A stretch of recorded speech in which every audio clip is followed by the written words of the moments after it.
Вітаю, друзі! Давно не було відео на цьому каналі. Постійно то робота, то ще щось. Допомагаю військовим. Вам, до речі, постійно раджу теж допомагати. Але ми не зупиняємось. Аналогова фотографія живе. Знімаємо. І дещо цікаве сьогодні хочу вам розповісти. Я зараз виїхав з офісу, доїду до місця призначення і розповім вам про трішки наш експеримент, який був останніх кілька місяців, напевно. Хоча я вже робив на цьому каналі відео в минулому році. Дуже багато там було коментарів, особливо про це, що це все якийсь фейк чи перенамотка, ви вже зрозуміли про саморобну плівку. Сьогодні я приїду і покажу вам місце, де і як це все відбувається. Поїхали. Так, сьогодні будемо свідками, як виготовляється поліфільм. Ігор нам все покаже, розкаже. Я спробую зняти на iPhone, у мене інакшої камери немає, але думаю, вам це буде відео цікаве і взагалі сам процес. Так? Звичайно, це дуже цікаво. Так що поїхали, пішли подивимося. Да. Плівка готується з більших рулонів. Я нарізаю величезний рулон на такі менші брусочки, а потім ставлю в такий станок. Спеціально я зробив для 120-ї плівки. Вкладається сюди, фіксується, прорізається. І в нас на виході виходить 120 плівка. Воно там не царапає якраз оце все? Тут спеціальні є штуки. Зайве ми вирізаємо. Фетрові вставки, такі як в плівці, знизу і зверху тут. І, я зазвичай все продуваю гарно перед тим, як нарізати. От.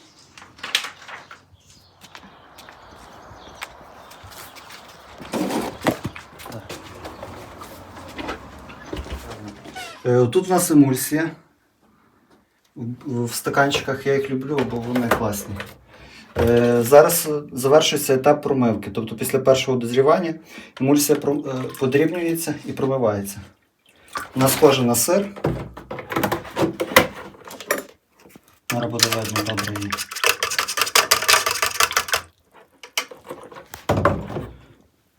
Насправді промивка досить довгий і важливий процес. Не знаю, чи я собі... Потім промита вода, вона така, бачиш, мутна стає. Забирає зайві солі, які не приймають участі в фотографії. Проціджую. Дивлюся, щоб якщо емульсія захоче втікати, то я її ловлю. Зайвої вологи нам не треба, нам треба тільки оці зернята, це є майбутня плівка. Ну і назад. Нам треба. В іншому стаканчику в мене є резервний желатин. Це, його може не дуже видно. Він там є, зараз я його висиплю. Він для того, щоб тримати цю срібну масу в емульсійному шарі.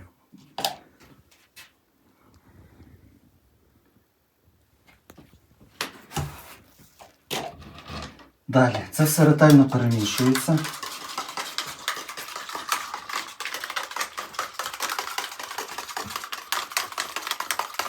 Тут добре видно, де желатин чистий, а де вже емульсія.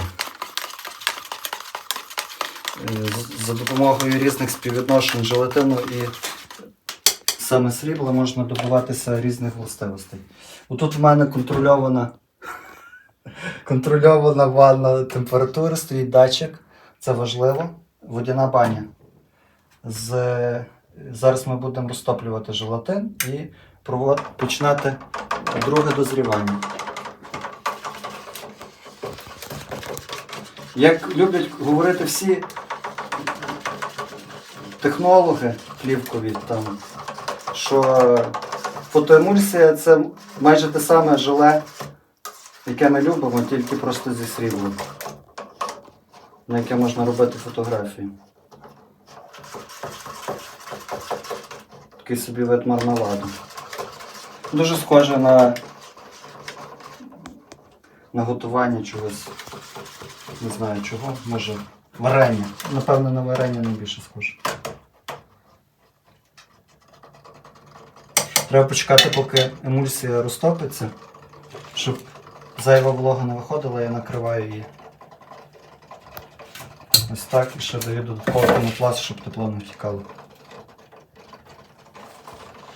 Важливий аспект. Наставляємо таймер. З цього моменту починається друге хімічне дозрівання.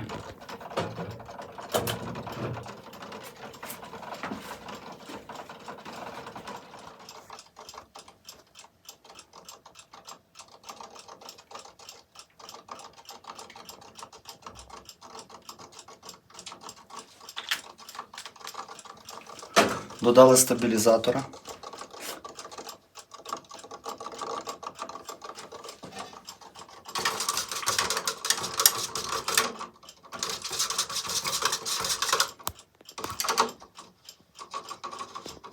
Вже розчиняється, вже стає така, як, не знаю, як йогурт. Вже видно, що вона стає ріденька.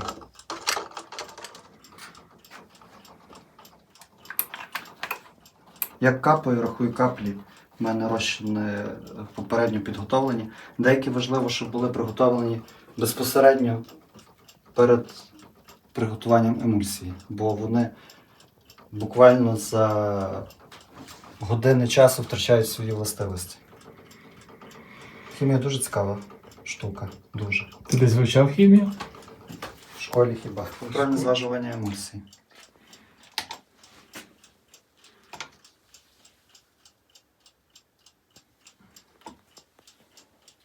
І що воно говорить? Воно говорить про густину емульсії. Чи потрібно там додавати додаткову воду, можливо, більше пластифікатора чи спирту на їх фізичні властивості. Бо є хімічні властивості, а є фізичні, які важливі під час поливу, щоб був максимально рівномірний шар. Це так само впливає на адгезію, прилипання до підкладки.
Ось тому така плівка нерівномірно полита. Бо Ігор це все робить своїми отими от руцями. Ну, це один з перших методів створення плівки. Ще з самого початку не було поливальних машин, то і подібне, то люди робили так все просто на прищепках. Зараз будемо показувати, як ми намотуємо плівку. Відбій. У мене є така класна штука, яка скотч видає. Я дуже люблю. Питали про секретний метод самозаліплювання. Техніка самозаліплювання. Треба кусочок скотчу в кінці дати перед змотуванням. Не знаю, так видно, може так краще буде видно. На ракорді є технічна марка. Оце. На всіх ракордах. Вона означає початок плівки. Це мені дає знати, звідки її починати намотувати. Я беру якусь плівку, яка мені більше подобається. Дивлюся, інспектую її на просвіт.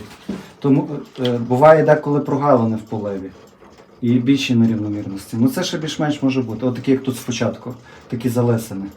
Але оскільки воно спочатку воно не попаде на зображення. Якби воно було десь всередині, я б цю плівку відбракував. Тепер я дивлюся на цю марку, ну, типу на позначку, де початок, і даю трошки запасу на кадр вперед.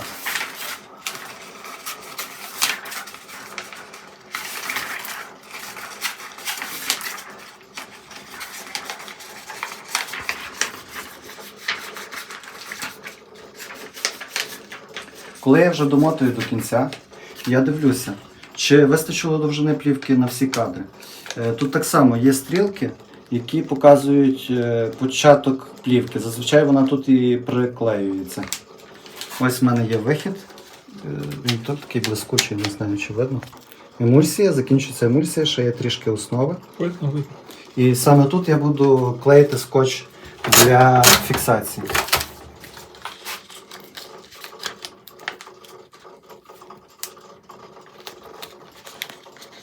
І приклею до ракурна.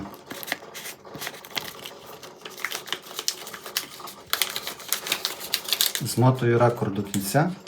Тут хвостик загинається так. Лишається така складочка. І ще один кріпиться кінчик на те, щоб... Все, плівка готова. Пізніше фольгу замотуємо, щоб воно не засвічувалось на сонці. Ну що, ми сьогодні стали свідками, як виготовляється плівка. І тепер в кінці цього відео подякую Ігору за те, що показав, де нас всіх завів, все показав. І давайте кілька питань. Небагато, короткі такі, чисто для цікавості, опитування коротенькі. Перше питання, яке цікавить. Ігор, взагалі, що найскладніше в виготовленні цієї плівки, на твою думку? Найскладніше, я думаю, що дисципліна і наполегливість. Бо попри те, що ніби багато книжок є, інформації, і можна все запитати, але поки сам не наробиш помилок, поки не намучишся, то результату не буде. Ну, якщо ти говориш про результат, а був момент, що тебе самого здивувало, от як результат, або що би ти хотів виділити таке, що тебе самого здивувало в цьому процесі? Був такий момент. Мені не виходила ця емульсія, і плівка не виходила, і довший час постійно була чи вуаль, чи ще щось, чи вона не трималась, чи розлазилась. Одним словом, все, що тільки не хочеш, тільки не плівка. Але одного разу, і я вже навіть звик до того, що я проявляю, дістаю, там або нема зображення, або вони злізли, або вони там, або плівка вся чорна. А одного разу я так проявляю, вже навіть думав, що там, напевно, там нічого і немає. Так дістаю, а там кадри. А там кадри такі, що навіть і без вуалі, такі квадратики, бо я 120-го в основному працював на 120-ї, що є квадратики. Я дивлюсь уважніше, там є і негативи, та воно взагалі нормальна плівка вийшла. Я такий думаю, ого, оце круто. І тоді я запереживав, а чи мені вийде, знаєш, ще раз, чи це випадково вийшло. Але випадковості тут не буває, бо я весь час записую всі рецепти, кожну варку, роблю міні-правки і дуже важливо в цій справі повторюваність. Ну і тепер найцікавіше, що всіх, напевно, турбують чи просто питають, для чого це все тобі? Я деколи думаю теж, для чого це все мені. Але мені здається, що це якась така жага до пізнання, напевно, бо мені було цікаво, фотографія завжди цікавила, а потім стало цікавіше, як вона відбувається, як ті кристали перетворюються на зображення, звідки та вся хімія, як вона працює. Я почав заглиблюватися глибше, а це вже так затягує насправді, як нора Аліси. Все глибше, я почав падати туди, почав все більше читати, почав вишукувати джерела. І мені, для чого це все я роблю? В якийсь момент мені здалося, що оця ниточка переривається тих фотографів, що вміли варити емульсію, робити плівку, ще з того 19 століття, раннього 20 століття, що вона обривається. І я почав читати форуми про Рона Мурі, багато читав, він це на форумі, він там кодек техніки, якось так підписано. Одним словом, це людина, яка створювала Blix, кольорові фотопапери на кодеку. І він багато писав про емульсію так само. А потім воно якось все одне за друге. Дуже багато мені Антон Галета допомагав з хімією, він дуже сильний хімік, бо я в хімії взагалі ноль був. Але оце бажання зробити свою плівку якесь було непереборне. Я просто не міг з ним якось впоратися, я хотів зробити. Мені хотілося, щоб це було саме з нуля, щоб це був якийсь локальний продукт. Не якась там намотка, порізка, ще щось. А тим більше, що в нас була школа і СФЕМа, і що якось відродити оце, знаєш, емульсоваріння. Це є окрема така професія, емульсіонер називається. В них там свої звичаї, свої забобони є навіть.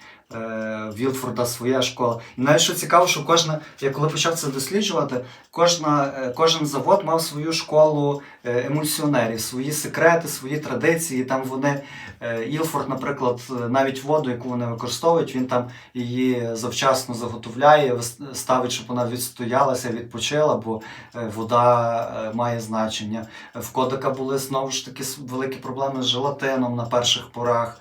Вони не могли зрозуміти, чого з одного желатину виходить швидка плівка, з іншого просто все зіпсуто. І якось це дослідження, воно мене захопило. Я потім дуже гарно мене підтримав Марк Остман, він відроджує ці історичні процеси вже понад 20 років в Кодекістому музеї. Так само мені вийшов на контакти Анатолія Дмитровича, технолога зі СФЕМа. Він ж такий поважний старший чоловік, я стараюся його не турбувати, але як щось виходить, то ділюся з ним. Теж дуже цікаві речі. І так, знаєш, ниточка по ниточці, а деколи ідеї самі якось ні звідки з'являлися. От була якась проблема, найбільша проблема, питання було, так? Має бути. Так. Було. Найбільша проблема – це підшар. От підшар мене дуже замучив.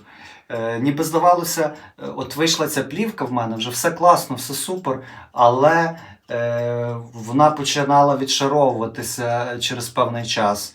І я ніяк не міг зрозуміти, що там не так. Тому що оці патенти всі, які такі серйозні, вони засекречені, вони навіть дещо не патентувались навмисно, тому що це стратегічна важливість створити плівку в минувший час, а особливо під шар. Бо в мене ще основа не класична ацетатна, а петлавсанова, яка дуже хімічно інертна. На неї дуже складно нанести саме емульсію, щоб вона трималася. І оцей підшар, він дуже складний. Ну не то, що складний, він мені не давався. Плівка і бджоли, так? І вулики. Ось таке вийшло сьогодні відео. Я сподіваюся, вам сподобалось. Трохи довше, ніж зазвичай. Але це було того варте. Тому підписуйтесь на канал. Купуйте українську, підтримуйте українського виробника. І до нових зустрічей, до нових відео. У мене ще є там цікава історія, але це в іншому відео. Бувайте!